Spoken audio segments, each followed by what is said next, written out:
these are all everything's now material. So with the new shading workflow in 8.16, they're not in the shops. They're materials VOPs here. If you've looked at the ocean surface shader before, this is actually not too different. The main difference here is whereas before, to get the, if we look close, displacement and cusp values, this would have been a texture VOP. This would have read from a texture to look up that displacement from the texture map at render time.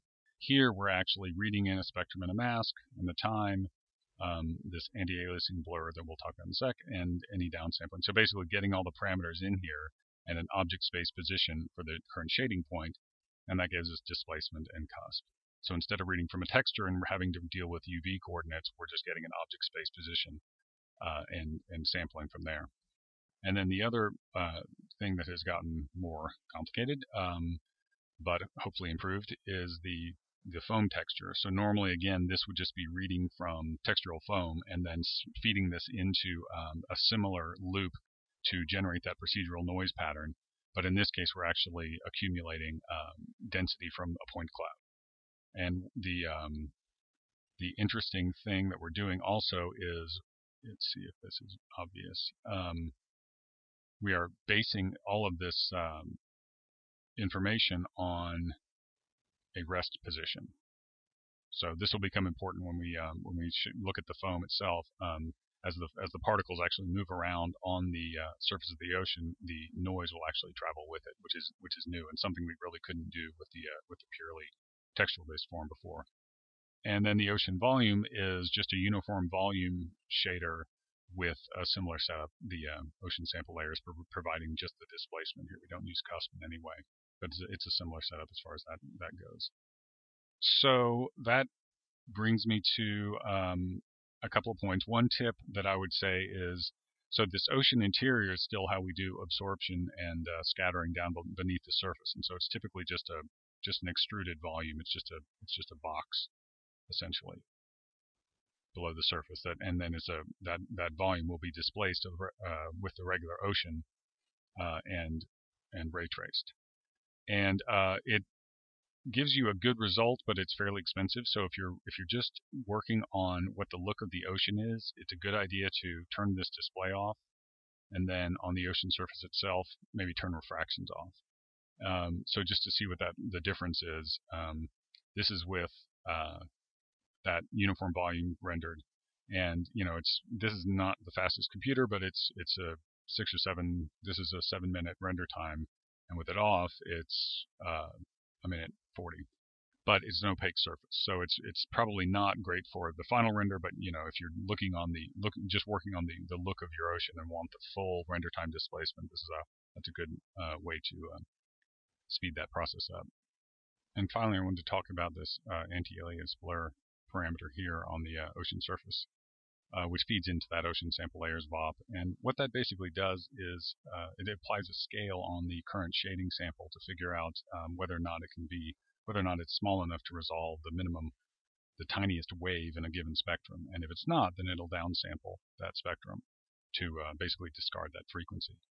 And I've got some examples renders here. They're going to be a little hard to see in the video probably, but this is with it turned off, so set to 0. And so I don't know if you can see it, but there's some kind of popping in the very, very far distance here. This is a pixel sample 8x8, which is pretty high, so that helps to feed it a little bit too.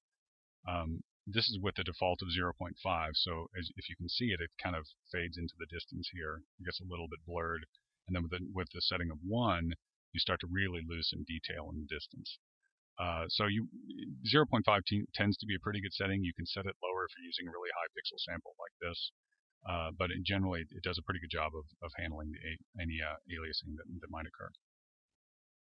And finally, I wanted to talk about some artifacts that can occur if you have a too low resolution spectrum. This is a render where I just turned the spectrum resolution down and zoomed way in. You can actually see that we are seeing some of the linear interpolation artifacts of where we've evaluated this spectrum at a fairly low resolution. So if you start to see anything like this, or even this is a pretty egregious example, but more subtle examples of that. Generally, you just need to increase the resolution of your spectrum. So this was a resolution of 7. If I do it to 9, I'll get this. Now, the problem is it may turn out that you wanted this just mostly low frequency look of the lower resolution spectrum.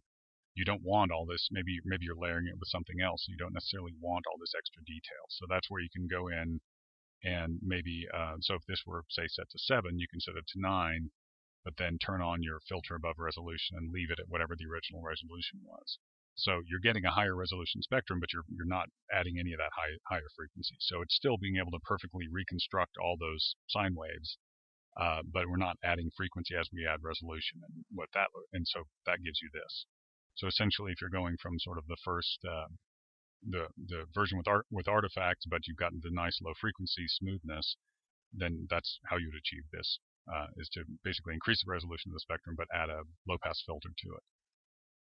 One thing that can really enhance the rendering of an ocean is foam. And the foam is typically going to be emitted from areas that are peaks of waves, which in our case we can identify using the cusp attribute that we've looked at before. And in Houdini 16, we've moved to a particle-based foam system. In 15, it was based on, well, in all previous versions, it was based on textures that would be accumulated over time, sort of density textures. And then these would be tiled, just like the ocean spectrum would be, to cover a larger area of the ocean.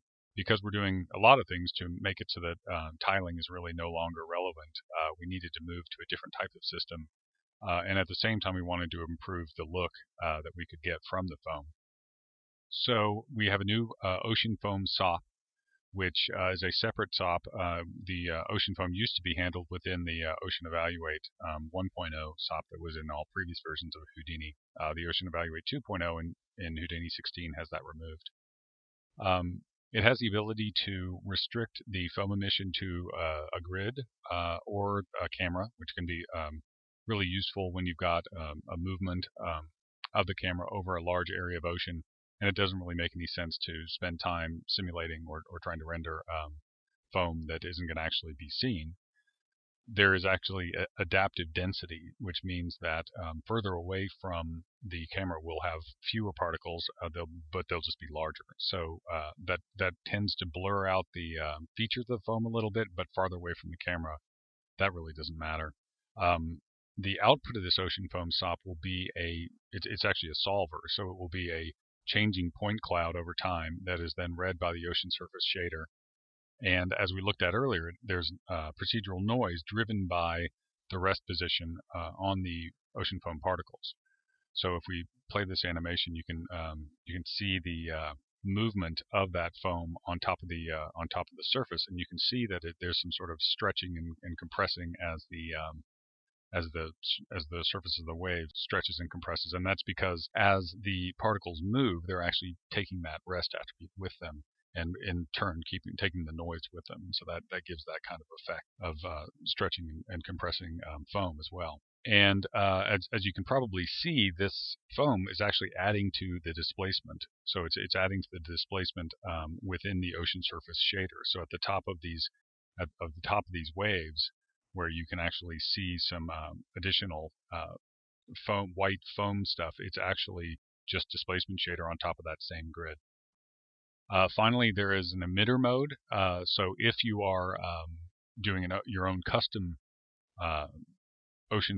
custom particle simulation on top of the ocean, maybe spray from the top of waves or something like that, and you just want an efficient way to generate a lot of source particles from very specific ocean criteria over, again, a grid, or maybe even confined to a camera frustum, the ocean foam SOP can be used in emitter mode to do that. So we'll look at how that's done, and how that SOP functions in general in the context of the large ocean shelf tool. The large ocean shelf tool is new in Houdini 16. It's on the Oceans tab next to the small ocean that we saw before. And we're going to look at foam in that context, but first let's just look at the setup that is created by the shelf tool and understand how it works. Quickly, let's see a rendering. We've seen this before, but this is a rendering of the results of that tool with a camera move and with the boat in it, and just another view of it without it, with a static camera. So you can see there's really not any visible tiling. It extends way out into the distance. And in that other render, there's foam actually, you can't tell, but it doesn't actually go out all the way to the end to the distance. It probably ends somewhere around in the middle here. So let's look at how this is set up from the shelf tool. So we take a very large grid. It's about 8 kilometers on each side, and we're scattering a bunch of points on it. And notice that the relaxed iterations are on. So we want a fairly well spread out, well distributed group of points. If we don't have that, we'll start to see places in the grid where there aren't any patches of ocean being instanced, and it will just look blank, or just look like there's no displacement going on. So for something like this, we're going to tend to want to have some amount of relaxed iterations on, probably. It then splits this set of points just in two. That's all this does. It basically says pick every second point out of this group and send one out to this output and the other to this output. And then we just instance them onto these two different spectra. And one of them has noise with very large patches, essentially. And then another one's just a different seed. And both have fairly big grid sizes. And notice they're not really all that high resolution. And that's because we can get away with that because we're just sampling from those patches locally. So instead of trying to have resolution that can be big enough to cover an entire 8-kilometer grid, we're just sampling small patches of it and sort of placing them at various points around the grid. So we can get away with much lower resolution that way. So this is a situation where it's a little tough to get a really good preview of exactly how this is going to look rendered, just because it's such a large grid. So if you notice, here's our camera way down here. Where is it? There's our boat. So that it's a really fairly massive grid. So this is a situation where rendering patches of it, or maybe having a smaller grid that really just focuses on the area that you want to preview might be useful. And we're seeing the foam here. This is the baked out foam and we're going to look at how that was generated in just a second. Very briefly, I want to go through how the boat motion is done. Not that it's necessarily the best way to do it, but it's sort of an interesting use of Houdini.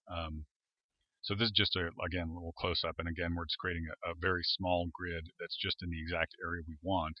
We're merging in the spectra from that other setup, and so we can just make a very small little local section of the grid so we can see some detail.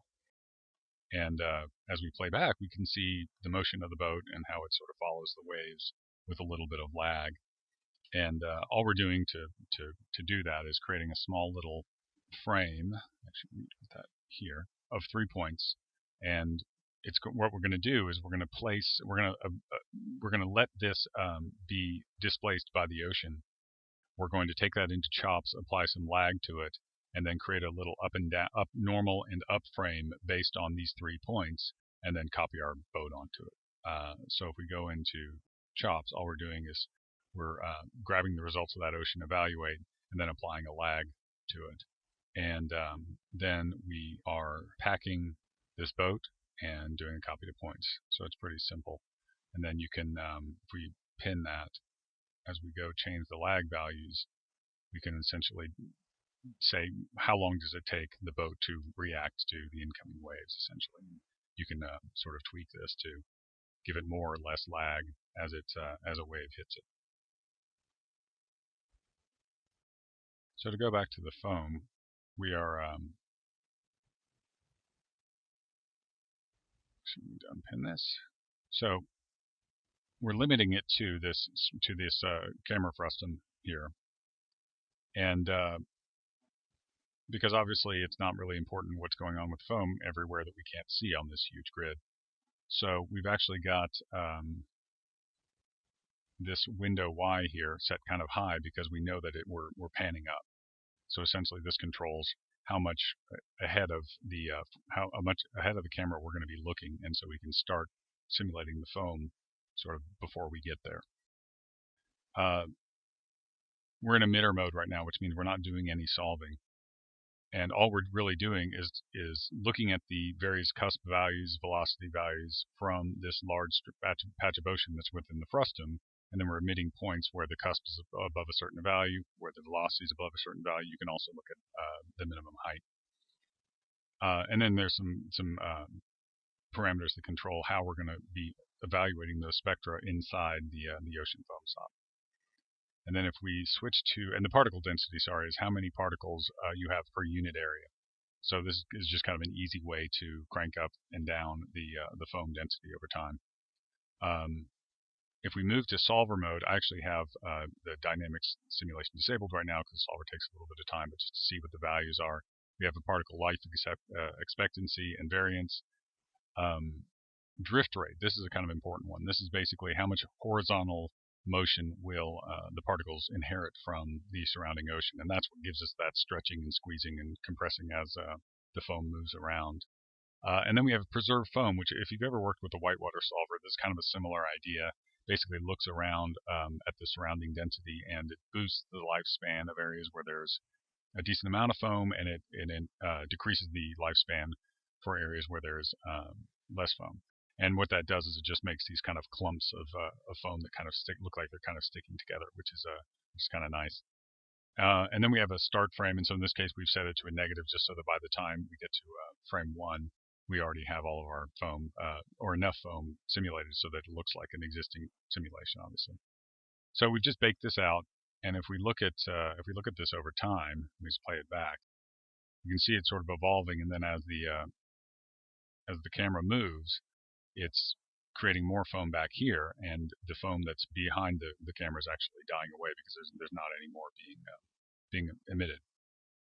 And if it's fairly hopefully obvious that there's a lot higher foam density in this area up near close to the camera than there is back here, and that's due to this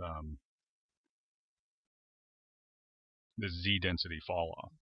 So essentially it's just a scale on how much particle density we should have locally versus far off in the distance.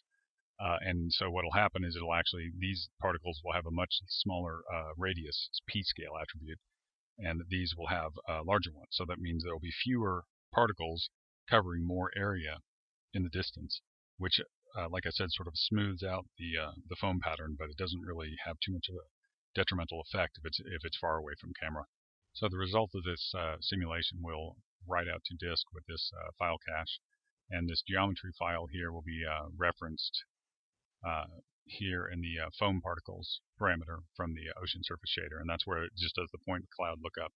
If you notice, this is all flat, so it's doing the lookup in rest space. These are the particles aren't deformed in any way. They're actually generated at the flat plane as well as the grid that you're going to be displacing to render the surface, so they all match up together. And just to see a couple more quick rendered examples, this is just sort of a medium scale render, similar types of foam. And then there's also a foam export from the shader, which lets you do some things in comp, for instance. And this renders this is a render of that, and it makes it sort of particularly obvious that the foam is just being done as a displacement, an additional displacement on top of the waves. For the final section on rendering, I'd like to talk a little bit about baking, particularly in use with other renderers. In previous versions of Houdini, since there was really only one ocean spectrum, you could bake a repeating texture from that and then use that single texture to displace a large grid in some other renderer by using it as a repeating texture. You'd have sort of the same problems that we typically had, where you were trying to avoid any tiling artifacts. And now that we have many different ways to actually instance that spectrum data within the shader, it gets very difficult to just easily transfer those single textures over to another renderer. Especially since we've got things like noise, we've got the hero wave instancing. You'd essentially have to re-implement all of those features in a shader within another renderer. So we wanted to look for ways to still have the ability to bake all of the layer information, all the noise information, the hero waves, everything down into one layer, and be able to use that single texture map to replicate the ocean function that we have within Houdini, within possibly another render, or possibly even within Mantra itself. So this is actually a feature that's not in the gold release of Houdini 16. It was added right after we froze the features for that, so it'll be in the first daily build. But what it does, it takes the input geometry to the Ocean Evaluate SOP. It does a planar projection on it to assign UVs. It then projects rays from that grid onto whatever the input geometry is. And it does this because you might have a 3D mask. And this is, again, very important when you've got flip simulations, for example. A lot of times you're creating a 3D mask, not just a 2D mask. And from that, it then actually calls the ocean samples layers VOP from within the compositing context and bakes out this displacement map. And it's similar to the one that you're seeing here. That big sort of yellow-white curve across the middle of that texture is that hero wave that we looked at in the ocean waves example earlier, and that's what we're going to look at in the viewport in just a second. And then finally, I just wanted to show the use of Ocean Evaluate as its height field output as a way to drive the height field terrain SOPs that have been introduced in Houdini 16. So we'll just look at a quick example. So here's that same ocean waves SOP ocean waves example that we looked at earlier with the curve driving the hero waves. In this case, for sort of whatever reason, we're actually displacing just sort of this little hexagonal patch, and just to sort of show that it works with non-grids. And normally you would bake out the spectra, bake out the maps, and you could render this with render time evaluation from Mantra. But another option, especially working with another renderer, is to have an Ocean Evaluate here, and all it's going to do is not actually going to deform the input geometry. It's just going to add a UV attribute, and then on the Export to Texture tab, there's this Bake All Displacements to One Layer option, which, again, you won't see it in the gold release, but it's in the first daily build after gold for H16. Then you specify a resolution for baking and a raster depth. So you can actually, in a lot of cases, get away with a 16-bit float if you want to have smaller files. And this is not really very high res. This is 512 by 512 texture. And then what this will do is it will actually create, if we view this in the texture, the UV viewport, it's actually just doing a planar projection onto the input geometry and then baking the values for this particular geometry. So the texture that is baked will only work for this geometry. It won't repeat, it won't tile or anything like that. So you pretty much need to send in the geometry that you're going to be rendering so that it can do that projection and then bake for that entire area. But then if we do that, so I've actually already baked this, and we look at what this looks like. This is what this looks like with the ocean surface shader. But then we also have a principled shader, and all I've done here is turn on texture displacement with a vector displacement in object space, and this is just a reference to that file that we wrote out earlier.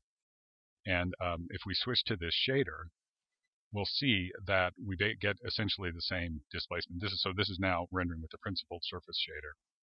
And if we just sort of go back and forth between the two, you'll see that the displacements basically line up exactly. We could get the cusp values if we wrote them out to the alpha channel. You can still do that like you could in previous versions of Houdini, but I didn't do this in this example.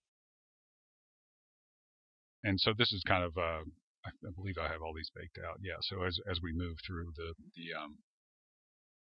the frame range, you can see these are just the big hero waves kind of moving through, just like we saw in the example earlier.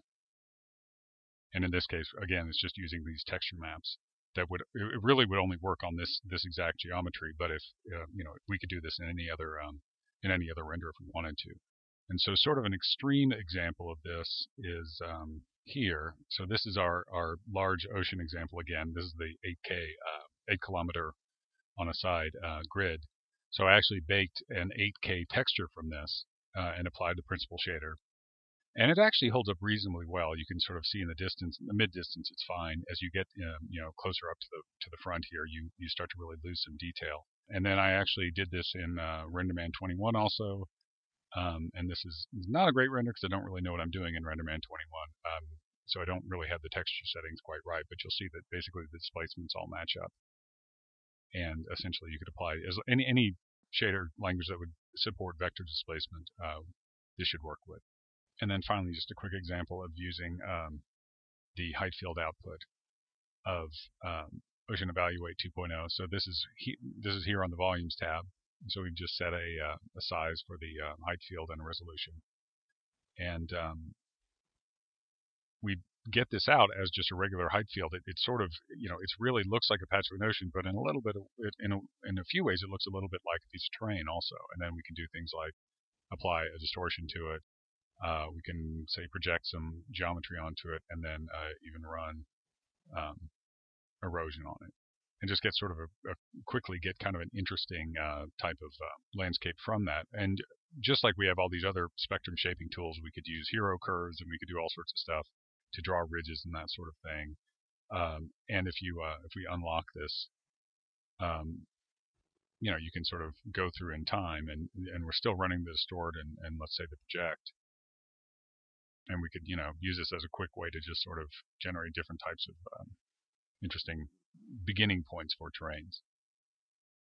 For this last section of the course, I'd like to talk about flip and ocean integration and some of the new tools we've introduced into Houdini 16 to make this easier.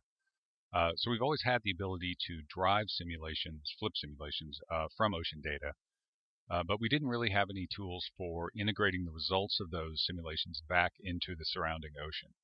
So we've introduced some of those, and also introduced some improved tools for the simulations in the first place. So the primary two new shelf tools are the Ocean Flat Tank and the Ocean Guided Layer Tank, and we're going to go through both of those in some detail. And they both rely on what we're calling sort of an extended surface workflow. And the idea is that you take your output of your flip simulation and you mesh it for rendering, but you also flatten the edges around the simulation domain and extend that out to the horizon. And then you can render the entire thing with render time displacement using a mask to essentially identify the areas where interesting simulation is occurring, where we don't want any displacement, and then the rest of it is rendered as usual with the ocean surface shader. And you can actually see an example of that in the still from this video here. The ocean source op has been updated mostly for optimizations. The flip solver has taken on the role of some of what the ocean source SOP did in previous versions. So to create a boundary layer around the edges of the simulation domain to essentially get rid of any reflecting waves, and also things to maintain volume, maintain the amount of water in a tank. So that's all handled now by the flip solver, which turns out to just be a more efficient way to do that. The particle fluid surface SOP, which actually does this meshing, has been updated to handle larger meshes to flatten around the edges, and it has this ability now to extrude the flip mesh outward to the horizon. And finally, there's a new SOP called the particle fluid mask SOP, which is actually used for identifying the sort of interesting parts of the simulation where things are going on in the simulation that we don't want to have ocean displaced. And that actually uses some of the same tools that we used for masking in the original particle fluid surface SOP as well. So if we combine all of those features together, we can get sort of a simulation that looks a bit like this. We're not going to be looking at anything quite this complex. This has a bunch of elements like mist simulations and that sort of thing. But the workflow is going to be based on the same ideas. I wanted to start by describing the Ocean Flat Tank tool, which is new in Houdini 16. And the idea here is that you simulate a area of water actually as a flat domain, as just a regular like flip tank, except with boundaries on each edge of the domain that take care of suppressing any waves that might make it to the edge of the boundary. And we then actually will surface, like I was describing, we'll surface that for rendering, flatten the edges even more so that they're completely level with whatever the zero water line is, and then extend that grid outward all the way to the horizon. And it's only at that point, only at render time, will we actually add any of the ocean displacement. So none of the ocean data actually goes into the simulation itself. It's purely applied as a post process. But for this to work effectively, you need to be able to generate a mask that tells you where interesting simulation data is, where there's lots of velocity, where there's a big splash, something like that. because we actually don't want to displace those areas with ocean displacement. We want the simulation data to dominate there. But then in the smooth, flat areas, we want to go ahead and make it look like it's part of the ocean. So because this is a post process, it's not going to work with every type of simulation. This is really good for where you've got a particularly large object, and the size or the speed of the object really dominates the sort of physics of the simulation. So it's a big sea monster going through the ocean or something like that, or a huge object, splashing into or out of the water, where the actual individual waves don't make that much of a difference for the dynamics of the simulation. So adding them as a post process will work just fine. And then the guided layer tank, which we'll look at later, will be for the situation where the waves really do make a big difference. So this is an example, this video here. This is most of these are sort of programmer art. I apologize for that, but they were done during development. But so you can see here, we've just got, this is just a flat simulation, but we've rendered it with render time displacement, so it looks like the simulation has occurred within the ocean itself. But you can tell that, you can see that where there's splashes and things like that, it's not being displaced by the ocean, and areas where the water's been sort of stirred up by the object, it doesn't have any ocean displacement, and then as it sort of slows down, the waves kind of pick back up again. And this is really the most flexible way to do it if you can get away with it, because you can change the ocean data after the simulation, so you can sort of tweak the ocean as long as you want, because it really is only applied at render time. So let's look at how this is set up. This is the file for that video we just saw, and I want to go through the setup that's created by the Ocean Flat Tank tool. Before I do, I should say it is a relatively complex setup, which is unfortunate, but on the other hand, it's a fairly complex effect to take a big water simulation and integrate it into the surrounding ocean. And hopefully, as we go through it, it'll make sense how all these pieces fit together. And a lot of what you'll see is the tools coming from previous parts of the class in the new Ocean tools, letting us do this integration in a way that we really couldn't do in previous versions. And I should also say that this is mostly focused on the surfacing and the mesh, the water simulation itself, and I'll show some ways of also integrating things like whitewater on top of the simulation as well. So the setup for the simulation part of this this effect is quite simple, which is one of the appeals of it. So the initial data is really just, as you can see, just a big flat tank. We send it into the simulation, which again, just a big flat tank with an object, in this case, moving around a curve. So really the only new settings in the flip solver are this fill new volume, this use waterline setting, and this use boundary layer. So these are all things that were handled by the Ocean source in previous versions and have now been moved into the flip solver. So these basically, the use waterline and the boundary layer. Use waterline makes sure that the volume of the fluid stays the same within the tank. The boundary layers are for wave suppression, and the fill new volume does a good job of, if you've got a moving flat tank, which in this case we don't, it will fill in any gaps as if that tank is moving particularly quickly as it moves into new areas of the domain. So let's look at the result of just a flipbook of the simulation itself before we've done any of the ocean processing on it.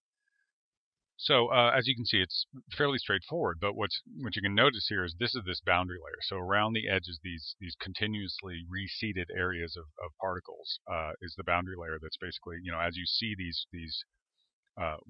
this bit of the splash go into the layer over here, the velocity gets sort of absorbed by that boundary, and any excess water will flow into it and sort of be absorbed as well. And if it happens to dip down below the level, then the water will flow back into that volume. So this is just the way that we make it look like it's part of a larger piece of ocean or piece of water, is by having this small boundary layer. You could actually probably get it with this example. You could probably almost get away with not using the boundary layer, because it's big enough that the waves barely reach the side, and we are going to flatten the mesh anyway, as I'll show you in a second. But it's a good example to look at to see how this boundary layer works. So if we go back up to the object level, we'll see that there's a couple of new objects here. And so what I've done is everything that has changes from the original shelf tool setup from the Ocean Flat Tank, I've colored yellow, and within the nodes as well. So hopefully that makes it easy to see where I've sort of extended things a little bit.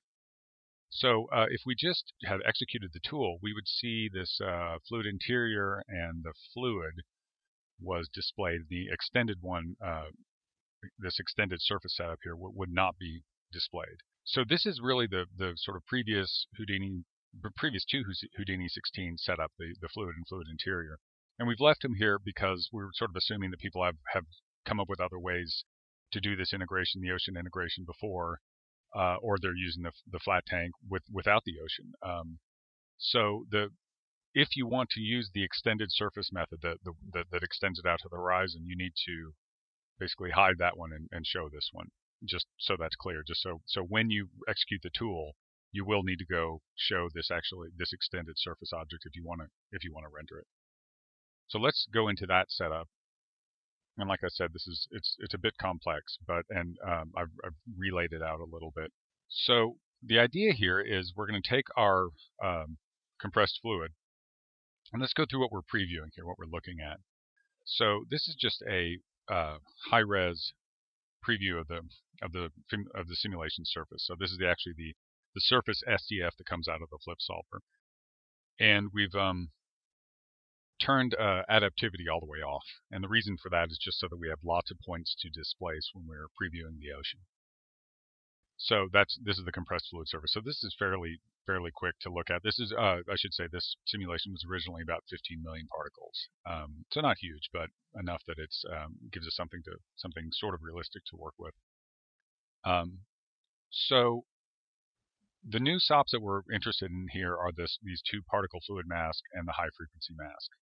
And this is the particle fluid mask SOP that has some of the same features. If you've used any of the masking capabilities of the particle fluid surface SOP, it's some of the same values. So if you watch the previous masterclass on flip surfacing that came out for Houdini 15, in that case we were trying to figure out areas of the simulation where the water was sort of smooth and nothing interesting was happening there, because we were going to apply additional filtering. So we felt, safe filtering out any details, because hopefully there wouldn't be any details there. So we could get a really smooth, flat surface. In this case, we're doing sort of the similar thing. We want to figure out which parts of the simulation have no interesting velocity or splashes or anything like that going on, because that's where we want to have the ocean displacement. So the mask that we're creating is going to be sort of similar to the one that we would create to do smoothing of the actual surface itself. So this particle fluid mask is based on some of those same ideas. And there's two masks, and we'll go through why there are two masks in a second. But here we are viewing the primary mask. And so what it does is it basically says where things are going very fast, where there's lots of stuff going on in the fluid, or if it's close to, actually we have collision offset, we should plug that in, so that's the collision object. Anywhere near the collision, we want to suppress the ocean waves. So what we're seeing, this is a suppression mask. So what that means is anywhere is red, we are suppressing the ocean. Anywhere that's purple is gets full ocean displacement. So, and this is just a visualizer that is created by the shelf tool. I should say that it doesn't come in with the infrared preset, so I usually go switch to that because I like that preset.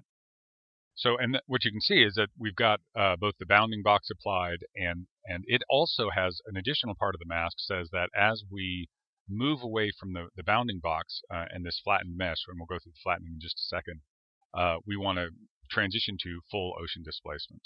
And so then we're just sampling that mask. So this creates a volume. This output here is a volume. We're sampling that mask onto the mesh here just so we can visualize it. So this is purely for visualization purposes. So let's look at the flattening real quick.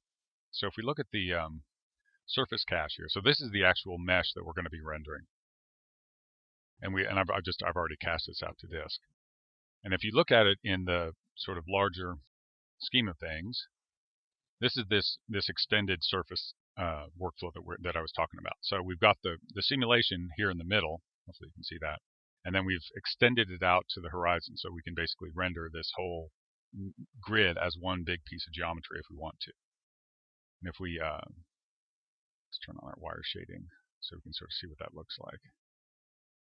So you can see that this actually is one piece of geometry that just extends out, so there's no sort of like T-junctions or anything like that. So it's a seamless piece of geometry all the way to the horizon. You can really make this go as far as you want. So to look at how that works, let's look at some of the new updates to the particle fluid surface. So the main changes to the particle fluid surface SOP have been to improve some of the flattening tools here. So this flattening functionality existed in Houdini 15.5, but there's a couple of new features. So the reason we want to flatten it is we basically want this mesh to integrate with the rest of this big grid here. And so this grid that we're going to render with ocean displacement, we want the mesh to kind of seamlessly, if we look at it from the side view, it's completely flat as it gets to the edge of the domain, which basically means we can then render everything out here with ocean. It's all going to merge seamlessly together. So if we turn this off, this flattening off, you'll see that what we get is this mesh sort of comes right up to the edge here, and it's still got some height to it. Not a lot, but it's because of that water level and that boundary stuff in the simulation itself. But we want to get it completely flat. So if we turn that on, what we're doing is actually flattening this geometry here within a certain distance from the edges. And so it actually does a geometric flattening. So it just smashes all the geometry down. It basically converts the mesh to polygons, smashes it all down, and then rebuilds the sign distance function. So rebuilds the VDB internally that it's using for surfacing. And again, if this isn't totally clear, I really recommend watching that previous masterclass on surfacing from 15. So one of the things that this rebuild SDF was in the previous version, this adaptive setting is new, and all this does is it takes the adaptivity into account when it's doing that conversion to polygons, flattening, and then converting back to the VDB internally. Before we would do that, the old setting was the equivalent of full resolution, so we did essentially a non-adaptive conversion to polygons, do the flattening. So this is just less expensive, and the idea is that if you are going to have your final mesh be adaptive anyway, so areas where there's low curvature, you're not going to have that many polygons, we can go ahead and take advantage of that in this initial flattening area. And that can, especially with really large meshes, that can speed things up and use a lot less memory. So the other thing that we can do now is these extrude polygons. This feature is new in 16. And this is what basically takes this flattened mesh, and so if we turn this off, this is all we have. This is what's padded. So this pad bounds here, this is all a volumetric padding. So we are essentially merging this mesh together with a volumetric mesh out here, or I'm sorry, with another VDB to give us this nice flat volumetric VDB area here.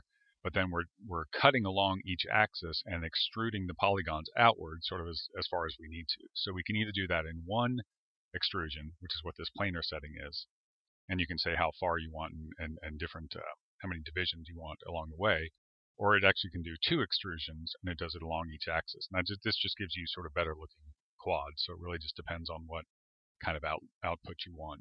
But because it's just a polygonal extrusion, it's fairly cheap. So you can, here we're going to 100 meters, but you can go to 1,000 meters, and it really, it's a cheap enough operation for the most part that you've really got some flexibility in how far out you want to go, and at least go far enough out in the distance that if you then just wanted to place another grid sort of in the back in the distance here, you could do that as well, just for sort of the distance ocean displacement. But in terms of close up where the camera is, you've got this seamless mesh to work with. And then finally, you can output an edge group here, which is this these outermost edges, and I'll show you why we might want to do that in a second. But so this is how we created this mesh that we're using for this particular simulation. So to go back to the particle fluid mask briefly, so we're creating this mask, and we're actually inputting the ocean spectrum. In this case, we've only got one layer, a simple ocean spectrum layer, but it actually goes into the last input of this SOP and comes out as the second output. So it takes the fluid simulation data and creates the mask, but it's also applying that mask to this spectrum. So it's basically doing a merge of whatever mask is generated here with any existing masks within the incoming spectrum. So if we were doing this in a real pipeline, we might take the incoming spectrum geometry, which might be 3 or 4 layers of masks, whatever, and then run them through these masking operations, and then these would become what we would actually render this with. So we're doing the same workflow of splitting and this is actually set up by the tool, of splitting into the static spectra. So again, these could be several megabytes of static data that doesn't change, and then the masks, which obviously do change because they're based on the simulation data. And then we're caching them out to separate file sequences. And then the shader in turn will actually, the ocean surface shader that we're going to use will look at these two different file sequences, both spectrum and mask. And it's just a way to keep this static data smaller on disk. So the reason there are two masks here is, we were looking at this earlier, and what this was essentially saying is everywhere that there's sort of all this interesting data moving, this interesting simulation data we don't want to simulate at all, or I'm sorry, we don't want to displace at all. But areas like here, if we want, we can add in some of just the high frequencies of the ocean. So we want to sort of defeat the low frequency, the larger waves where there's simulation data, but maybe we want to merge back in some of the high frequency just so that it sits in with the rest of the surrounding ocean a little bit better. So the particle fluid mask on that spectrum tab has some ability to do some of that filtering, just like we saw in the original ocean spectrum node. So in this case, we're doing a high pass filter. So we're filtering out all of the low frequencies. Anything below, in this case, we're doing resolution 7. So this creates a separate layer, really, for the ocean that is just the high frequency, and it is applied only on the inner parts of. So that's what this mask is. And we've actually added a decent amount of blur here because we want this to be kind of a soft effect. And because it doesn't get all the way blue, we're never going to have a full effect. It's always going to be sort of a partial effect of adding the high frequencies back in. And I've got some renders of just what the difference looks like. So this is a close-up view, and this is if we do not have the high frequencies. So this is just a closer-up view of what we saw before, but with no high frequencies without that second layer of high frequencies added back on. And then this is the same view with the high frequencies. So you could really, it's kind of a judgment call in this case. You can see that it sort of sits within the ocean a little bit better. It doesn't look like the water has been stirred up as much to the point where all of the little choppiness is gone. Once you add whitewater and stuff like that, it might not really make that much of a difference. And if you decide you don't want the high frequencies, all you really have to do is disable this merge, and then it'll get rid of that whole chain. And when you bake these masks in the spectra, it won't have that high frequency level at all. So it's a pretty easy way to turn it on or off, and it just really depends on whether you like the look of that or not. So the two other things I wanted to talk about were the interior object, and this is when you're rendering with the ocean with the uniform volume to give like the absorption and scattering. Typically, the way we'll do this is we'll merge in the rendering grid, and then we'll do a poly extrude down to give you a volume in previous versions of Houdini. So we want to do this similar thing, but with the actual mesh itself. So in this case, we're merging it in. We're poly extruding, but we're using that boundary edge group that we created when we created the surface in the first place. You can see we've created basically a extruded box now with that same extended mesh surface, and then we just polyfill at the bottom. So what we've got now is large box where the mesh is on top, and we've got a closed volume. So we can render this with a uniform volume if we want to get that sort of absorption scattering look. And in the first video that I showed, that's how this is done. And then finally, to look at whitewater. So And I should say, whitewater is actually all the ocean tools now. There's actually a separate whitewater tool. So all the ocean tools now no longer create whitewater by default, and you have to add whitewater if you want it afterwards. So this is just a regular simple whitewater simulation. It's simulated flat, just like the flip simulation itself. And if we look at what that looks like, so this is the flip simulation surface with the whitewater on top of it, and it's all, as you can see, just rendered flat. And then, so what we're going to do here is take the whitewater, and because we're going to, in this case, I just rendered these as points. So we don't actually want to run a displacement shader on them. The reason we run a displacement shader on the grid is because it's actually the point, render time is actually the point when we have the most resolution. The Mantra has diced up the grid into all these little micro polygons. So there's lots and lots of detail that it can displace to give those really high resolution oceans. With whitewater, we've already got as much resolution as we're going to have. We've got all the individual points. So we can go ahead and actually displace them in SOPs before we even send them off for rendering. So that's what we're doing here. We're actually deleting anything that comes out inside that boundary layer we were talking about, because we don't want to use those. And then we're just displacing. So this is actually an indication. This is actually a kind of an interesting use of that ocean sample layers FOP. So we merge in the spectra, and then this is just that ocean sample layers. And the reason I used this was just because Ocean Evaluate doesn't have a group support, and I wanted to do just the foam and the bubbles. So the foam and the bubbles that come out of the whitewater are the two types of particles that are actually dependent on where the surface is, whereas the spray is obviously just kind of flying up above it.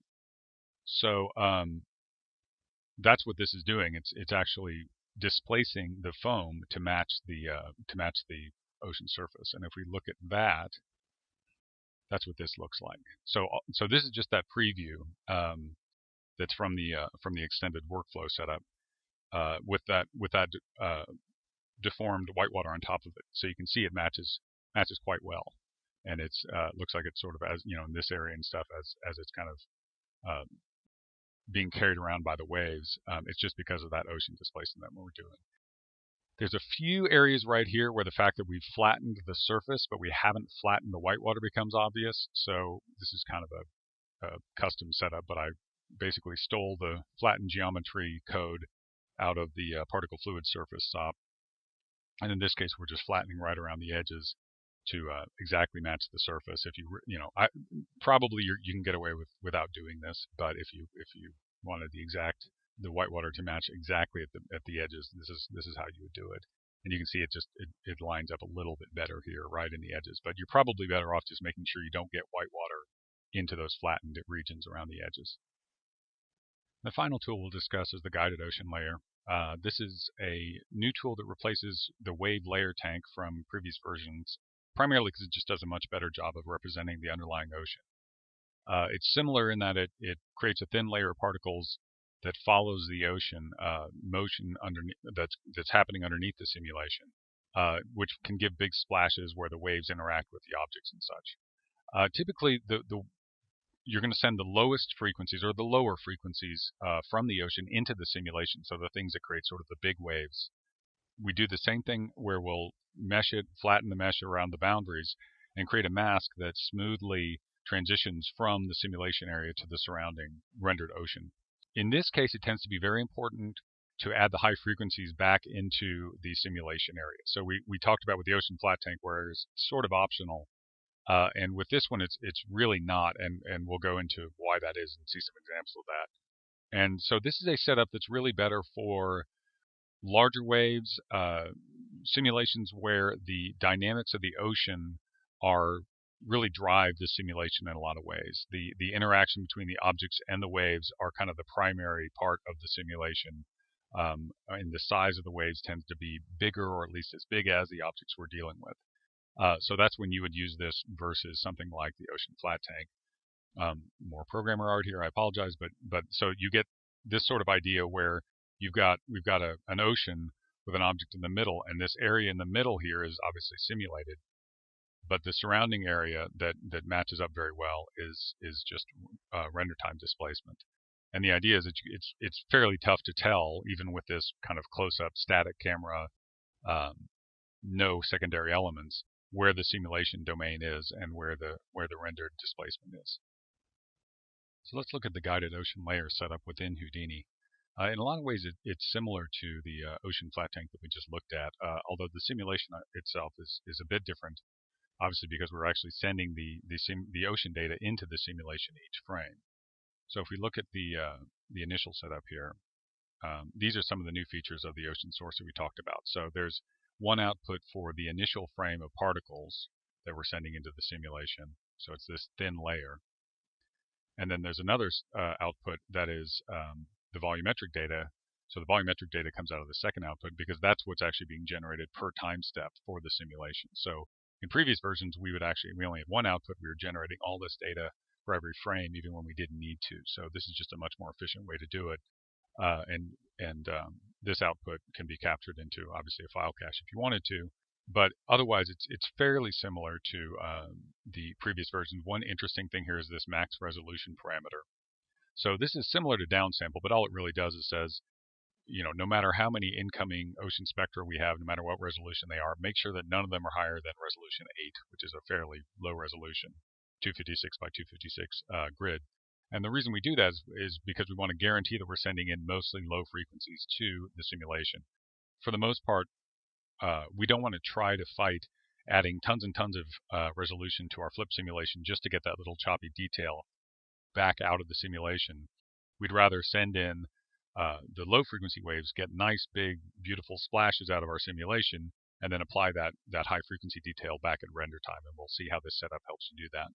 And then the other thing is that this grid scale, which determines the resolution of the volumes that come out of ocean source, are actually based on, this is fairly complicated, but this complicated expression is based on this max resolution. So if this is enabled, then we're taking advantage of the fact that it doesn't make any sense to create incredibly high resolution volumes out of low frequency data.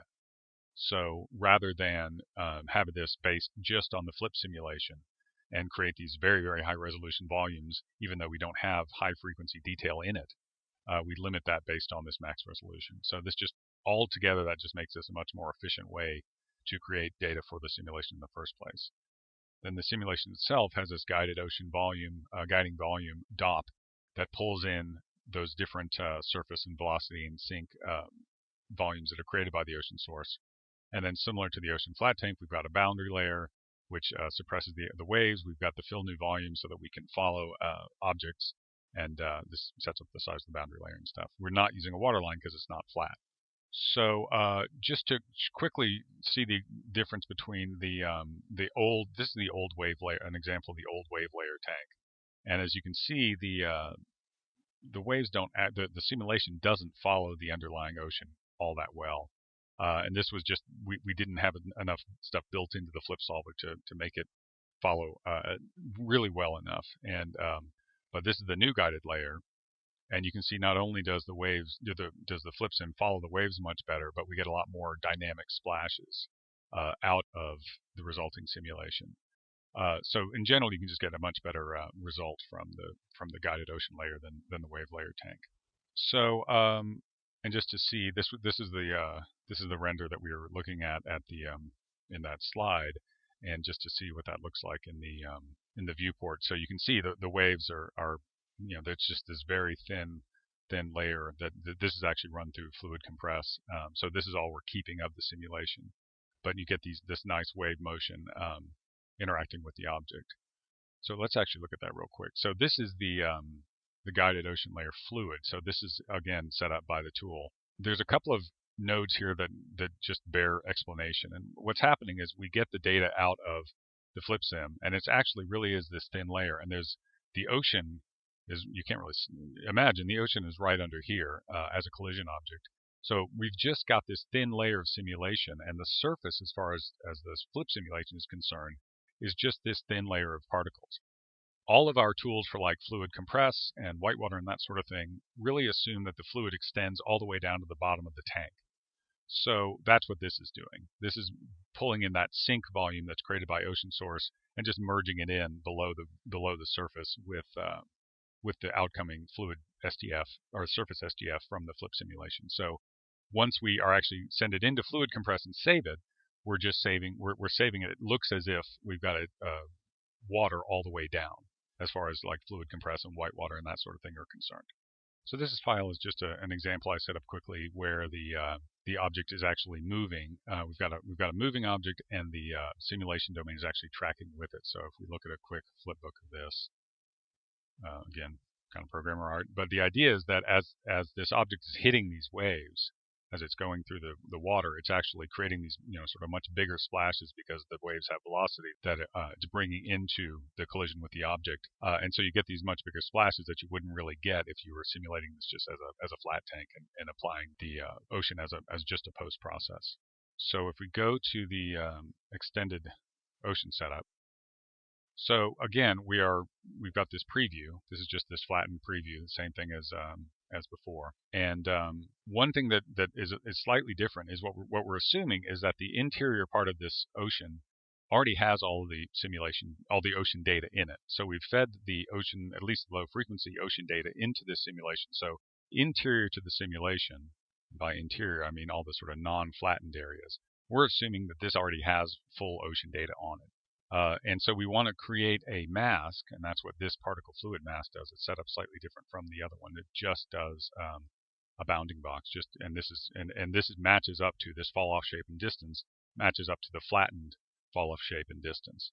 So as we are flattening the mesh, we are blending in more and more of the ocean displacement. And so let's actually we can look at what that looks like. So rendered, this looks like this. This is actually that previous example, but you can see that there's sort of a circular area where all the low frequency waves are, and then it blends into this fully displaced render around it.